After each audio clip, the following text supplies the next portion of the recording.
আরব সাগরের ভারতীয় যুদ্ধজাহাজ থেকে এন্টি এয়ারক্রাফট মিসাইল ছুটে যাচ্ছে বিদ্যুৎ গতিতে।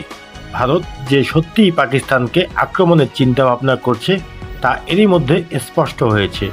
আরব সাগরে সংলগ্ন এলাকায় ভারতীয় যুদ্ধজাহাজের পাশাপাশি ভারতীয় বিমান বাহিনীর মোতায়েনের খবর পাওয়া গেছে। পাকিস্তানকে মোকাবেলায় সর্বশক্তি দিয়ে মহড়া শুরু করেছে ভারতীয় সশস্ত্র বাহিনী। পেহেলগাম হামলার সাথে পাকিস্তানকে জড়িয়ে আসছে সামরিক শক্তিতে ডেকে নেওয়ার প্রস্তুতি নিচ্ছে ভারত। পাকিস্তানের নাওরার রাজস্থানের মরুভূমিতে মহড়া চালিয়েছে ভারতীয় সেনারা।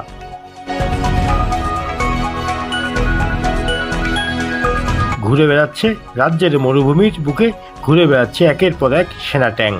তীব্র গরমের মধ্যেই শতশক্তির বর্জন দেখালো পুরো ভারত। জলপথে ও আকাশপথে এবার স্থল শত্রু এলাকায় কবজায় নিতে কিভাবে হামলা হবে সেগুলোই যেন শেষবারের মতো দেখে নিচ্ছে ভারত। শক্তি প্রদর্শনে মরুভূমির বুক চিরে এগিয়ে যাচ্ছে ভারত।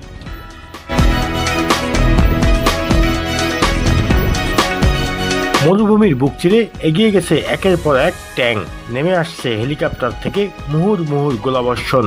পাকিস্তানের লাখুয়ার রাজস্থানের এই গর্জনে ভারত নিজেদের প্রস্তুতির কথা জানিয়ে দিয়েছে।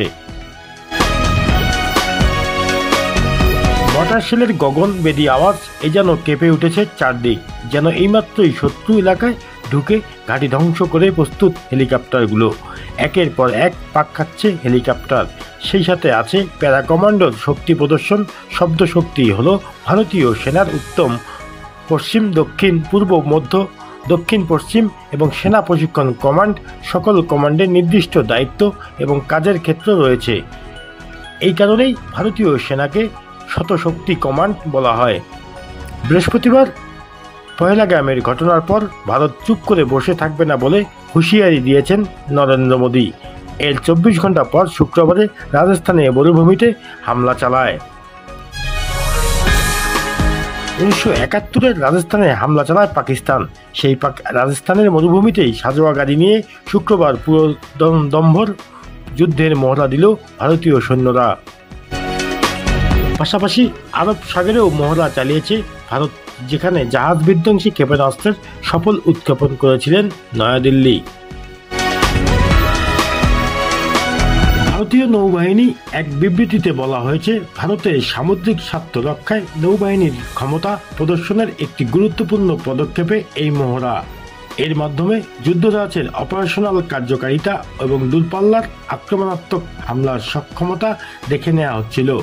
সামাজিক মাধ্যমের ভারতের নৌবাহিনীর মুখপাত্র বলেছেন, যে কোনো সময় যে কোনো জায়গায় দেশের সামুদ্রিক স্বার্থ রক্ষায় যুদ্ধের জন্য প্রস্তুত ভারতীয় নৌবাহিনী। জম্মু ও কাশ্মীরের পেহেলগামে গত 22 এপ্রিল পর্যটকদের উপর হামলায় মারা গেছেন 26 জন। সেই ঘটনার জেরে ভারত পাকিস্তান সম্পর্কে উত্তাপ ধরাচ্ছে। যে কোনো সময় বেঁধে যেতে পারে পূর্ণাঙ্গ যুদ্ধে। News desk, Mahi Jewel, local news 24।